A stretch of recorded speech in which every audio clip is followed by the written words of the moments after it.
अस्सलाम वालेकुम बेटा, कैसे हो आप? सब ठीक है। हमारा आज का टॉपिक है law of conservation of angular momentum. अच्छा, हम ना इसकी डेफिनेशन करने से पहले इसके बारे में डेली लाइफ के एग्जांपल उठाते हैं। तो कंजर्वेशन ऑफ एंगुलर मोमेंटम ये बताता है कि किसी भी सिस्टम का जो टोटल एंगुलर मोमेंटम है वो क्या रहता है, कांस्टेंट रहता है if no external torque act on it. जब तक टॉर्क एक्ट नहीं करेगा उसके एंगुलर मोमेंटम में चेंज नहीं आएगा। तो एक्सटर्नल टॉर्क ही है जो उसके एंगुलर मोमेंटम में चेंज लेकर आता है। तो हमने देखा है कि जब ये कंपटीशन होते हैं ओलंपिक्स में, तो वहां पे क्या होता है कि डाइविंग का कंपटीशन होता है। डाइविंग का कंपटीशन बेटा कैसे होता है कि यहाँ पे कोई 10 मीटर की एक हाइट होती है और उसके नीचे 10 मीटर की हाइट के पास बेटा क्या होता है, ये एक पूल होता है। यहाँ एक पर्सन खड़ा होता है और यहां से उसने क्या करना होता है, जंप लेना होता है और जंप लेने के बाद उसने इसके अंदर जाना होता है। तो यहाँ पे उसकी बेसिकली क्या काउंट हो रही होती है, उसकी रोटेशन काउंट होती है कि वो कितनी बार रोटेट किया।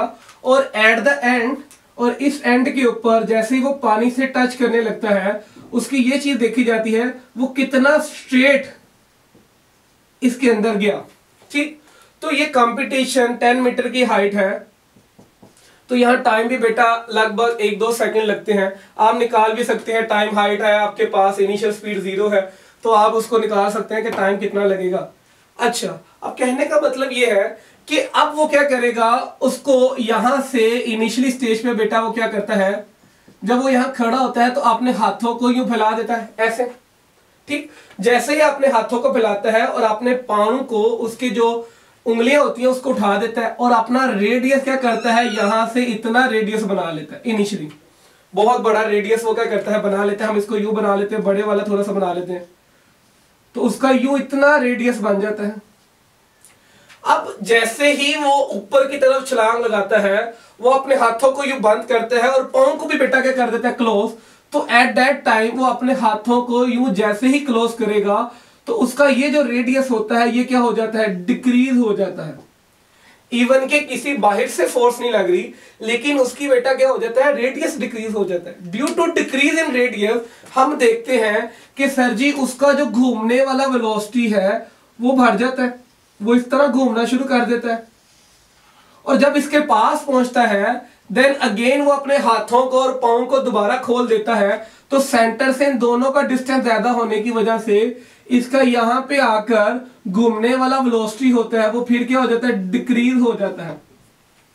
अगर हम सारे केस को मैथमेटिकली सॉल्व करें तो हम ये कह सकते हैं कि sir law of conservation of angular momentum यही कहता है total angular momentum of a body remains constant if no external torque act on it। जब तक कोई बाहर से टॉर्क नहीं लगेगा उसका total angular momentum of the system क्या रहेगा, बॉडी का कांस्टेंट रहेगा। तो हम कह सकते हैं जो पहला मोमेंटम है वो इक्वल होगा दूसरे मोमेंटम के। तो बेटा हुआ क्या कि उसने पहले उसका रेडियस इतना था, फिर उसके यहां पे आने के बाद जब वो इस तरह अपने हाथों को उसने क्लोज किया और पांव को भी क्लोज किया तो उसका रेडियस क्या हो गया, डिक्रीज। तो हम मान लेते हैं कि सर उसके पास जो पहला रेडियस था, जो रेडियस था बॉडी का वो हमने मान लेते हैं R1 है, और जो उसका सेकंड पे रेडियस था, ये वाला जो रेडियस था, जो हम रेडियस R2 है वो मान लेते हैं कि सर वो half of the first radius है। क्या है, half of the first radius. तो उसने अपने रेडियस को क्या कर लिया, पहले से आधा कर लिया। तो उसकी बाद वाली वेलोसिटी कितनी होगी, तो इस रेडियस के ऊपर अगर हम मान लें उसकी घूमने वाली वेलोसिटी इतनी है तो हमने बाद वाली वेलोसिटी निकालनी है। तो हमारे पास ये फार्मूला है। तो हमें पता है सर उसका मास तो कांस्टेंट रहेगा। तो हमारे पास L1 किसके इक्वल होगा, आप कहोगे सर I ओमेगा, और यहां भी क्या आ जाए I ओमेगा। तो L1 की जगह I1 ओमेगा 1, L2 की जगह I2 ओमेगा 2।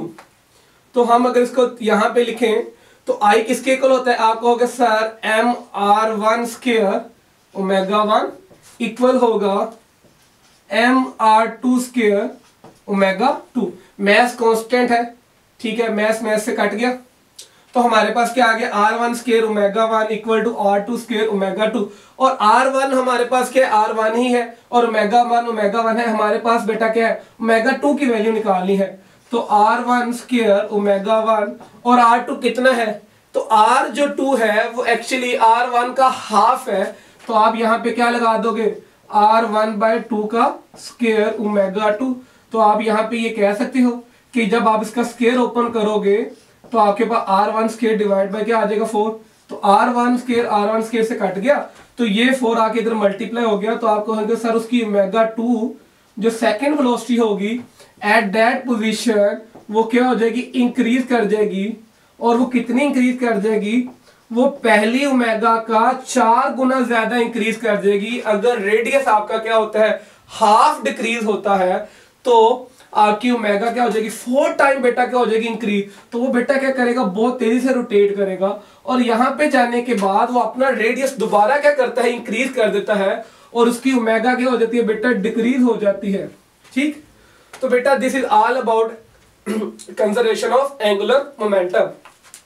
अब हमने देखा है कि जब कोई लड़की डांस करती है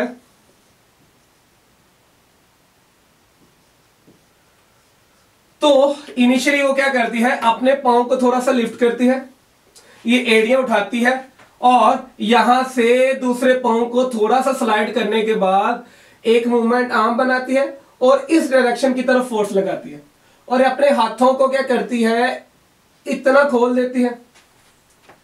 तो हम देखते हैं कि उसने क्या किया, यूं हाथों को खोला और एक यहां से टॉर्क बनाया और यूं घूमना शुरू कर देती है। तो अगर हम यहां से बात करें कि सर उसका यहां से लेकर सेंटर से लेकर जो उसका रेडियस है वो r1 है, और उसका घूमने वाला वेलोसिटी कितना है, ओमेगा 1, तो उसका L1 कितना आएगा, आप कहोगे mr1 स्क्वायर ओमेगा 1।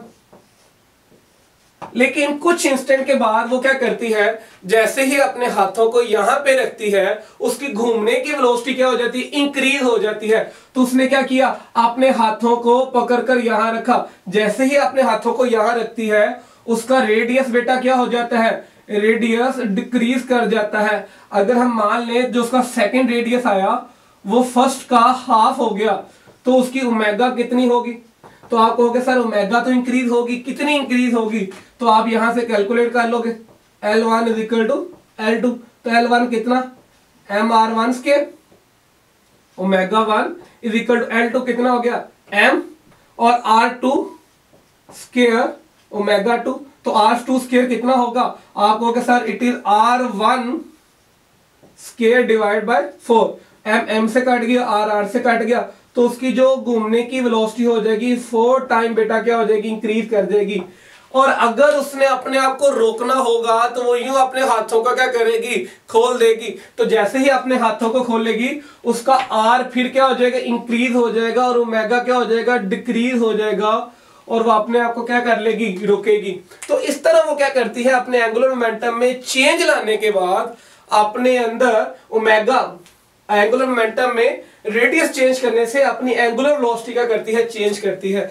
तो जब हम कैट को फॉल करवाते हैं किसी हाइट से तो हमेशा पांव पे लैंड होती है, क्योंकि वो पहली ऐसी एनिमल है जो सिर्फ ये जानती है कि जमीन कितनी दूर है।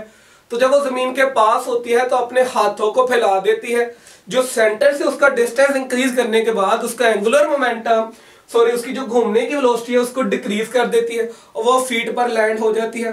तो जब वो दूर होती है तो अपने पांव को, अपने सारे चारों के चारों पांव को वो अपने सेंटर के पास ले आती है, तो उसका रेडियस डिक्रीज हो जाता है, तो उसके घूमने की वेलोसिटी क्या हो जाती है, इंक्रीज हो जाती है। तो that's why cat is known as king animal. ठीक है, एनिमल। तो it is all about law of conservation of angular momentum. तो आप जब जिम में भी जाते हैं तो बेटा यही बात होती है। तो जब आप यहाँ पे लेके जाते हैं तो आपकी एंगुलर वेलोसिटी कम हो जाती है, जब यहाँ पे लेके आते हैं उनको, वो जो आपने पकड़े होते हैं रोड्स, तो उनके एंगुलर वेलोसिटी क्या हो जाती है, इंक्रीज हो जाते हैं। तो this is all about law of conservation of angular momentum. तो बहुत सारी एग्जांपल इसी के बेस पे है। तो हमने एक बुक का एग्जांपल डिस्कस किया और एक डांसिंग गर्ल का एग्जांपल डिस्कस किया। तो अगर इसके ऊपर फिर भी कोई क्वेश्चन है आप मुझे कमेंट में कर सकते हो। ओके बेटा, अल्लाह हाफिज़।